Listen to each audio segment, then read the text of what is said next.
Gilliard. I got so much motherfucking design on right now.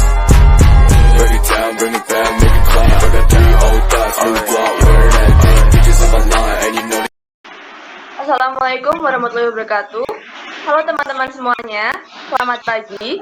Perkenalkan, saya Alvina Pujamayanti, host dari acara podcast kali ini. Tentunya saya di sini tidak sendiri, ditemani dengan rekan saya.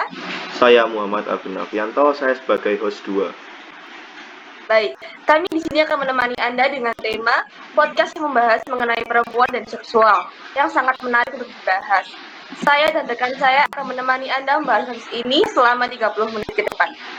Nah, tema podcast kali ini mengenai tentang feminisme dan disorientasi seksual dalam perspektif Islam.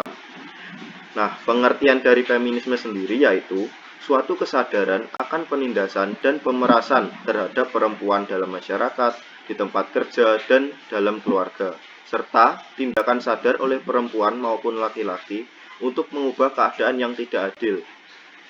Sedangkan disorientasi seksual ini biasa dikenal sebagai LGBT, gay, biseksual, dan transgender. Nah, jadi kita akan bahas kasus ini lebih dalam bersama dua narasumber saya tentang bagaimana sih tanggapan-tanggapan mengenai kasus ini. Namun sebelumnya, mari kita berkenalan dengan kedua narasumber saya. Silahkan Mbak Sofitria dan Mbak Giska.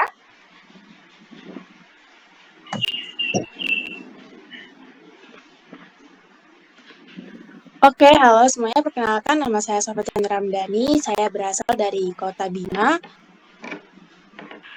Halo, saya Giska Putri Herlinda. Saya berasal dari Ngawi. Baik, bagaimana nih kabarnya Mbak Sofitria dan Mbak Giska? Alhamdulillah baik. Ini kabar host-host kita nih gimana nih? Alhamdulillah, Masya Allah. Baik juga, Mbak. Iya. Nah, seperti yang kita ketahui ya, Islam kan merupakan agama yang memuliakan seluruh umatnya tanpa syarat apapun. Namun, ternyata yang terjadi di dunia ini malah sebaliknya. Masih terdapat orang-orang yang tidak menghormati sesama umat muslim. Nah, bagaimana tanggapan Mbak Sofitria mengenai konsep feminisme ini? Seperti apa sih konsep feminisme ini? Oke, menurut pribadi saya itu feminisme itu lebih ke gender equality ya, atau biasa yang kita dengar itu sebagai kesetaraan gender. Edukasi feminisme juga ini sangat dibutuhkan sih. Masalahnya kan sekarang banyak nih miskonsepsi tentang feminisme ini, bukan cenderung ingin jadi malah bahkan ingin cenderung menjadi superior gitu, bukan equal. Nah, kalau mereka ngerti soal feminisme yang sebenarnya itu gimana, pasti nggak ada gitu konflik tentang gender antar gender. Contohnya gini nih, misalnya cowok kok suka itu skincarean, kok cewek nggak bisa masak, kok cewek nggak bisa ini, nggak bisa itu kan berarti mereka belum ngerepresentasiin apa itu feminisme. Kalau nemu yang kayak gini tuh ingat aja bahwa mereka itu bukan feminisme yang sesungguhnya. Ya itulah sih yang dibilang sama feminisme punya beberapa aliran, jadi nggak semuanya itu feminis dan standar setara orang juga pasti beda-beda. Kayak gitu. Baik, kalau sepengetahuan Mbak Giska sendiri nih, dalam pandangan Islam tuh bagaimana sih terkait dengan feminisme? Kalau dalam pandangan Islam sendiri nih ya, ide dasar dan utama yang diperjuangkan oleh feminisme berupa kesetaraan kedudukan dan hak antara perempuan dan laki-laki adalah sesuatu yang tidak benar dan menyalahi kodrat kemanusiaan. Memang benar nih, di Islam tuh memandang perempuan dan laki-laki memiliki kedudukan yang setara dalam sejumlah aspek, terutama aspek kemanusiaan. Namun hal ini tuh tidak membuat Islam memberikan hak-hak yang identik kepada perempuan dan laki-laki dalam semua hal. Keadilan kan tidak harus bermakna persamaan, bahkan harus berbeda jika kondisi dan fungsinya berbeda. Oh, baik. Nah, jadi kan walaupun ada yang namanya kesetaraan gender, pastikan tetap ada dong perbedaan antara perempuan dan laki-laki yang memandang kodratnya tidak bisa disetarain seperti itu. Ada sih, pasti tetap ada dong. Kayak di dalam Quran surah Ali Imran ayat 36 kan Allah sudah menegaskan bahwa secara kodrat laki-laki memang berbeda dari perempuan. letak perbedaan kodrat laki-laki sama perempuan juga tuh sudah disebutkan ya menurut Kiai Haji Aliyafi. Kan sebagian besar menyangkut dua hal, yaitu ada perbedaan biologis dan perbedaan fungsional dalam kehidupan sosial. Perbedaan biologis ini tuh udah alamiah gitu, nggak bisa kita pungkiri. Kayak halnya dalam dunia binatang kan, ada betina dan ada jantan. Itu akibat dari perbedaan fisik ini, perbedaan fisik, biologis, dan psikologis itu, maka akan muncullah namanya perbedaan fungsional dalam kaitannya kayak reproduksi, fungsi laki-laki dan perempuan itu pasti berbeda gitu, nggak mungkin sama. Laki-laki kan yang pemberi bibit, sedangkan perempuan kan berfungsi untuk menampung dan mengembangkan bibit tersebut dalam rahimnya, sehingga mengandung dan melahirkan. Dengan adanya perbedaan fungsional ini, muncullah kewajiban yang berbeda pula, baik berkenaan dengan fungsinya, atau kedudukannya, maupun posisi masing-masing dalam masyarakat.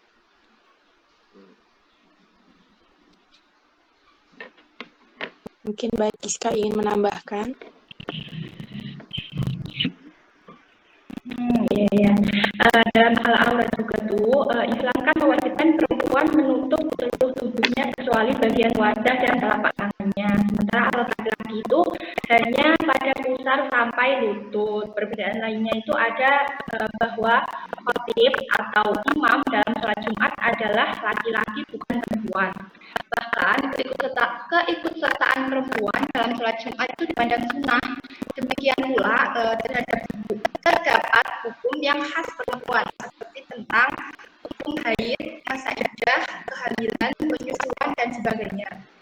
Dalam kehidupan berkeluarga, karena laki-laki itu menafkahkan hartanya untuk istri dan keluarga, serta kelebihan-kelebihan lain yang Allah berikan kepada laki-laki, maka Islam memilih laki-laki suami sebagai pemimpin keluarga.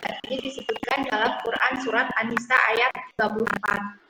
Kelebihan lain yang di bawah pertimbangan akal dimaksud di sini adalah laki-laki berada yang rasional dan pragmatis, sedangkan perempuan berjalan dalam bimbingan salah perasaan satu tugas adalah sebagai nafkah pemimpin. Ini disebutkan dalam Quran Surat Al-Baqarah ayat 23 dan An-Nisa ayat 3. Sedangkan perempuan, istri, sesuai keluarga dengan keistimewaan perasaannya yang halus, bertanggung jawab dalam urusan rumah tangga dan mendidik anak-anaknya. Baik. Sekarang kita bergeser dikit ya. Buat Mbak Sufitria nih, yang cara menyikapi LGBT itu gimana sih? Terus apa benar kalau umat Islam itu harus memerangi orang yang LGBT?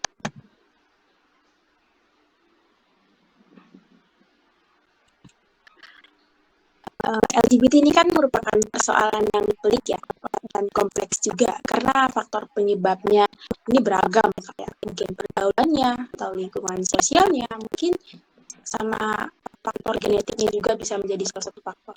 Terlepas dari itu, Islam tuh udah tegas mengharamkan hubungan seksual sejenis yang tidak sah, yang beda aja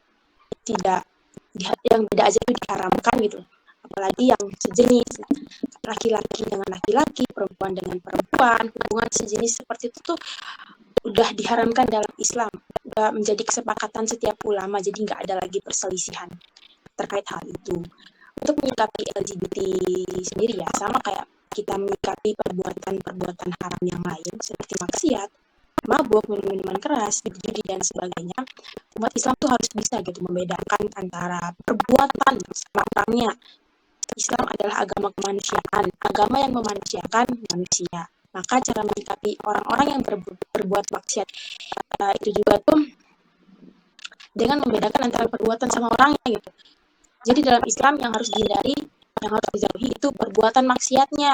Sementara pelakunya kan tetap kita memanusiakan mereka dengan memberi kasih sayang dan juga menjaga harkat martabatnya. Seperti itu. Oh, baik. Pandangan saya.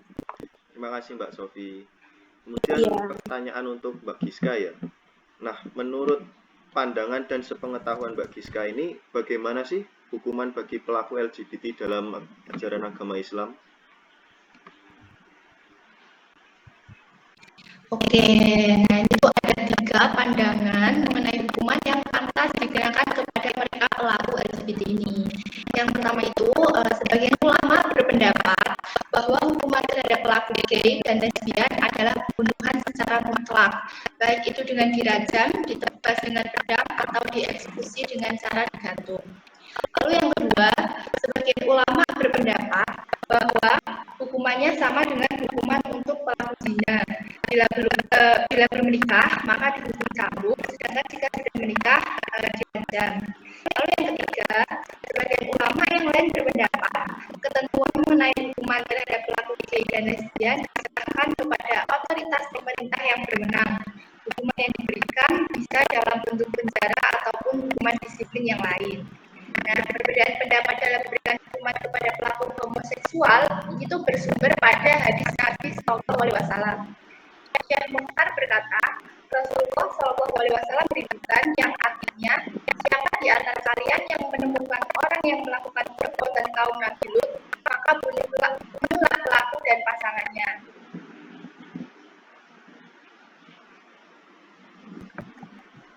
Baik. Terus ada lagi nih ya, ada yang menyatakan seperti ini, ngaku Islam tapi mendukung LGBT, apakah itu artinya mereka telah keluar atau murtad dari Islam? Karena jelas LGBT ini kan diharamkan ya dalam Islam. Ada banyak sekali orang yang bertanya-tanya mengenai ini. Nah, bagaimana nih tanggapan Mbak Giska dengan pernyataan-pernyataan yang seperti ini? Oke, nah semua orang itu kan sepakat ya kalau lesbi, gay, biseksual maupun transgender itu hukumannya haram karena perbuatan ini tuh dilaknat oleh Allah. Dalam hukum Islam, homo termasuk tindakan kriminal sehingga pelakunya itu mendapat hukuman di dunia dalam bentuk hukuman bunuh. Karena itulah orang yang menganggap LGBT halal atau memperjuangkan LGBT agar dilegalkan termasuk perbuatan kekufuran. Berikut ini akan saya terangkan beberapa ulama dari berbagai mazhab ya. Yang pertama itu mazhab Hanafi.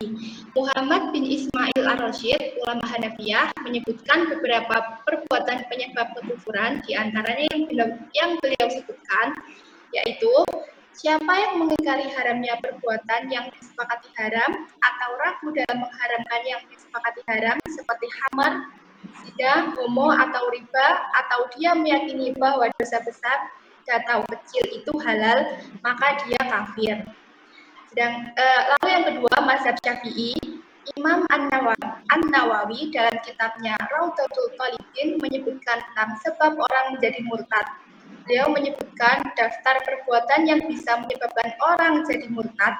Di antara yang beliau sebutkan yaitu siapa yang menentang adanya Rasul atau mengingkari salah satu nabi atau mendustakannya atau menentang salah satu ayat Al-Quran yang disepakati atau menambahkan satu kalimat dalam Al-Quran dan dia yakini itu bagian dari Al-Quran atau menghalalkan sesuatu yang disepakati haram seperti khamar atau homo, semua itu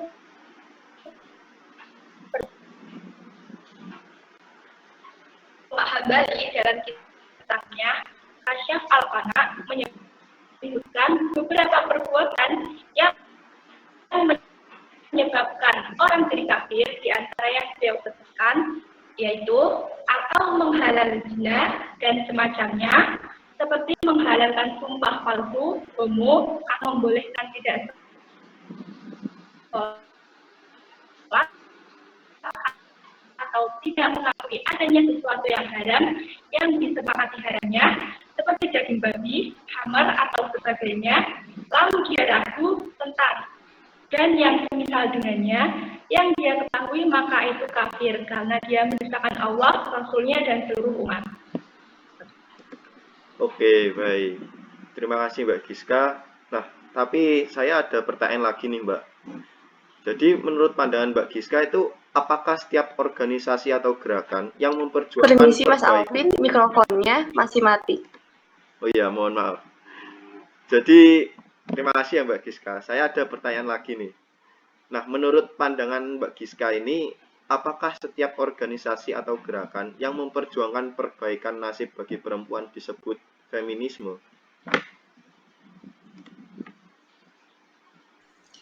Ya bisa, karena ya feminisme ini kan serangkaian gerakan sosial, gerakan politik dan ideologi yang memiliki tujuan yang sama, yaitu untuk mendefinisikan, membangun, dan mencapai kesetaraan gender di lingkungan politik, ekonomi, pribadi, dan sosial. Feminisme ini menggabungkan posisi bahwa masyarakat memprioritaskan sudut pandang laki-laki dan bahwa perempuan diperlakukan secara tidak adil di dalam masyarakat tersebut. Oke, baik. Terima kasih Mbak Giska. Sekarang saya mau bertanya pada Mbak Sofi ya. Nah, Mbak Sofi, kalau bisa dibandingkan bagaimana sih pandangan Islam terhadap perempuan dengan pandangan agama lain atau budaya lain sebelum adanya Islam? Kalau di Islam ya kan pada zaman Rasulullah SAW itu kaum perempuan sudah turut adil dalam berbagai aspek kehidupan bermasyarakat. Nabi Muhammad SAW juga tidak hanya membebaskan kaum perempuan dari perbudakan, di mana perempuan merupakan subjek sejak dahulu, bahkan menempatkan mereka itu pada tempat yang terhormat, seperti yang termaktub dalam beberapa ayat Al-Quran dan hadis Rasulullah SAW. Sedangkan kebudayaan dunia sendiri pada waktu itu tuh tidak menghargai perempuan sama sekali. Mereka beranggapan bahwa tugas utama kaum perempuan tuh bersolek gitu, berdandan, untuk memikat dan menghibur kaum laki-laki. Dalam ajaran Islam, perempuan-perempuan muslimat memegang peranan penting. Ruang lingkup geraknya tidak dibatasi hanya di rumah saja. Mereka pun diperbolehkan untuk menempati sektor-sektor kehidupan di luar rumah yang masih tetap berada di bawah naungan syariat yang melindungi kesuciannya dan tidak melupakan fitrahnya sebagai seorang istri pendamping suami dan ibu sebagai putra-putrinya. Sebelum hadirnya ajaran Islam yang dibawa oleh Rasulullah, telah banyak peradaban-peradaban besar yang lahir di dunia, kayak Yunani, Romawi, India, Cina, Mesir, dan sebagainya. Di samping itu juga dikenal adanya agama-agama besar seperti Yahudi, Nasrani, Buddha, Zoroaster, dan sebagainya. Akan tetapi, pada semua peradaban dan agama tersebut tidak terlihat adanya tidak terlihat adanya perhatian yang sungguh-sungguh terhadap kaum perempuan. Hak-hak perempuan juga tuh jarang dibicarakan dan cenderung diabaikan kehidupan kaum perempuan di berbagai peradaban besar tersebut. Sungguh sangat menyedihkan sih. Saya ambil contoh aja nih pada masyarakat Yahudi ya. Beberapa kepercayaan Yahudi memandang wanita sebagai makhluk yang lebih rendah dibandingkan laki-laki yang lainnya, bahkan menganggap wanita itu lebih rendah kedudukannya daripada khadam. Khadam itu semacam pembantunya laki-laki. Wanita itu tidak mendapatkan warisan apapun dari orang tuanya pada zaman ini nih, zaman Yahudi ini nih. Bila ia masih memiliki saudara laki-laki, ayahnya tuh berhak menjual wanita ini menjual dirinya jika telah menginjak dewasa.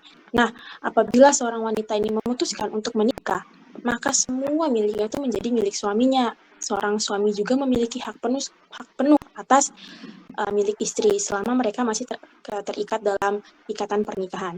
Nah, jika dia menemukan suaminya di tempat tidur sama cewek lain atau perempuan lain, maka ya wanita itu tuh tetap harus diam gitu, nggak boleh ngeluh. Gitu. Terus hal ini disebabkan karena suami kan mempunyai hak penuh kan atas dirinya, atas istrinya. Jadi suami ya dapat berbuat gitu sesuka hatinya dalam mengejar. Terus ada lagi kalau misalnya dalam mengerjakan ibadah atau ritual sesuai sama kepercayaan Yahudi waktu itu, misalnya yang hadir ini lebih banyak perempuan. Maksimal mereka bisa melakukan ibadah itu kalau ada 10 laki-laki. Misalnya ada 9 laki-laki. Terus yang banyak itu perempuannya, ibadahnya nggak akan dilakukan gitu, karena lebih banyak perempuan, soalnya perempuan itu dianggap nggak ada, hitungnya itu dianggap tidak ada. Sedangkan di Islam sendiri ya, perempuan itu sudah dibuatkan surah khusus, surah An-Nisa, gitu sih. Baik. Oh iya, kemarin kita lupa nih nanya soal tentang latar belakang dan sosiohistoris munculnya feminisme ini. Bisa coba dijelaskan nggak Mbak Sofitria? Bisa. Gerakan kita ambil secara global aja ya. Gerakan feminisme itu dimulai sejak akhir abad ke-18 dan berkembang semakin pesat di abad ke-20 yang dimulai dengan penyuaraan persamaan hak politik bagi perempuan. seorang penulis yang bernama Mary Wollstonecraft yang berjudul A Vindication of the Rights of Women, dianggap sebagai salah satu karya tulis feminis awal yang berisi kritik terhadap revolusi Prancis yang hanya berlaku untuk laki-laki, namun tidak untuk perempuan. Satu abad setelahnya, di Indonesia juga kita pasti tahu sih, Raden Ajeng Kartini ikut membuahkan pemikirannya mengenai kritik keadaan perempuan Jawa yang tidak diberikan kesempatan mengecap pendidikan yang setara dengan laki-laki, selain dari kritik terhadap kolonialisme Belanda.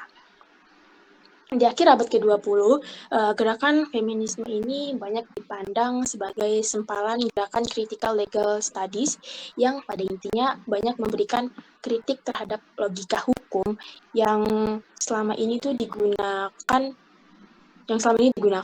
sifat manipulatif dan ketergantungan hukum terhadap politik, ekonomi, peranan hukum dalam membentuk pola hubungan sosial dan pembentukan hierarki oleh ketentuan hukum itu secara tidak mendasar. Feminis ini dia lebih menitik beratkan perhatian pada analisis peranan hukum terhadap bertahannya hegemoni patriarki. Segala analisis dan teori yang dikemukakan oleh feminis ini diharapkan dapat secara nyata diberlakukan, sebab segala upaya feminis bukan hanya untuk menghiasi lembaran sejarah perkembangan manusia, melainkan juga lebih kepada gimana sih upaya manusia tuh untuk bertahan hidup. Terus timbulnya gerakan feminis ini juga tuh merupakan gambaran bahwa ketentuan yang abstrak tidak dapat menyelesaikan ketidaksetaraan. Maka sangat sulit terselesaikan. Analisis ini dengan analisis memihak terhadap keadilan dalam sosial, mengedepankan nilai-nilai kemanusiaan, perlunya gender itu dibahas agar wanita tidak minder ketika mempunyai harapan tinggi dalam menggapai masa depan yang cerah dan abadi. Ada sedikit dari sejarahnya ya. Pada awal kemunculannya ini, feminisme itu digunakan sebagai nama untuk sebuah gerakan sosial yang mengusung tentang hak-hak perempuan di Seneca Falls, New York pada tahun 1848 oleh Elizabeth Cady Stanton dan kawannya Susan B. Anthony. Mereka ini adalah duo pertama yang direkam sejarah melakukan perorganisasian gerakan sosial perempuan pada abad ke-19 yang berjuang untuk penghapusan perbudakan di Amerika Serikat dan hak perempuan untuk memilih. Gerakan ini kemudian disebut dengan feminisme gelombang pertama. Sejarahnya ini agak panjang ya, saya jelasin lagi dikit.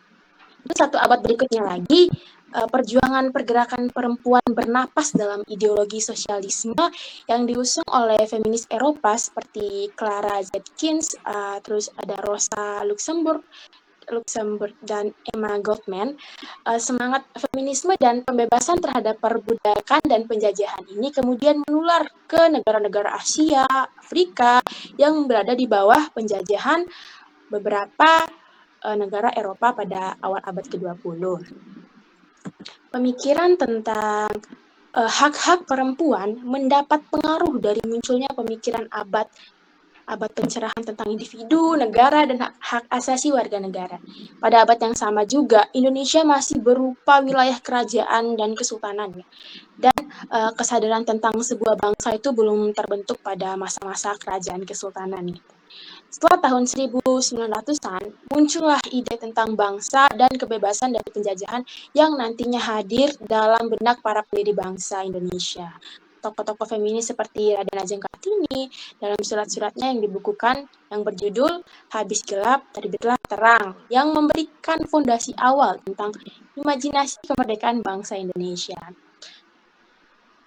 Terus feminisme ini masuk dalam kategori pemikiran modern yang berarti alat analisis feminisme yang akan menyangkut posisi perempuan dan posisinya sebagai warga negara. Layaknya setiap pemikiran, feminisme ini punya asumsi dasar yang tidak bisa diganggu-gugat. Perempuan tertindas. Untuk itu, alat analisis dan konteks sosial dibutuhkan untuk mencurigai mengapa dan bagaimana perempuan tertindas. Dari asumsi tersebut pula akan muncul women's question yang menjadi acuan para feminis untuk menganalisis gitu lingkungan dan ketidakadilan serta memproyeksikan gerakan sosial. Nah, pemikiran modern ini lekat dengan pemikiran ideologi seperti liberalisme, marxisme gitu, sosialisme dan lain-lain. Tetapi feminisme ini tuh bukan berusaha menjadi antitesis ataupun imitasi dengan tambahan kata perempuan dari pemikiran yang telah ada sebelumnya. Seperti itu. Mungkin bisa dipahami ya, Mbak. Soalnya saya ngomong rada sedikit seperti itu. Baik, sudah dipahami kok penyampaiannya. Gimana nih Mas Alvin? Pembahasan kali ini tuh sangat kompleks sekali ya. Wah, Masya Allah, kompleks sekali nih Mbak. Betul. Banyak sekali opini dan sudut pandang yang tertuang dalam pembahasan kali ini. Betul. Feminisme dan orientasi seksual ini merupakan masalah yang sangat tinggi di negara kita. Banyak sekali orang-orang yang kurang sadar akan agamanya yang membuat mereka melakukan perbuatan yang dilarang agama. Tidak terasa nih, sudah 30 menit saya menemani kalian, menemani pemirsa semuanya. Terima kasih kepada Mbak Sufitria dan Mbak Giska yang sudah bersedia menjadi narasumber di podcast kali ini. Saya Alvina Pudramayanti dan rekan saya Muhammad Alvin Alfianto. Kami pamit undur diri. Wassalamualaikum warahmatullahi wabarakatuh. Terima kasih. Waalaikumsalam warahmatullahi wabarakatuh. Ya, sama-sama Mbak, sama-sama Mas. Bring it back, make it clap. I got 3 old thoughts, new block, where that bitches on my line, and you know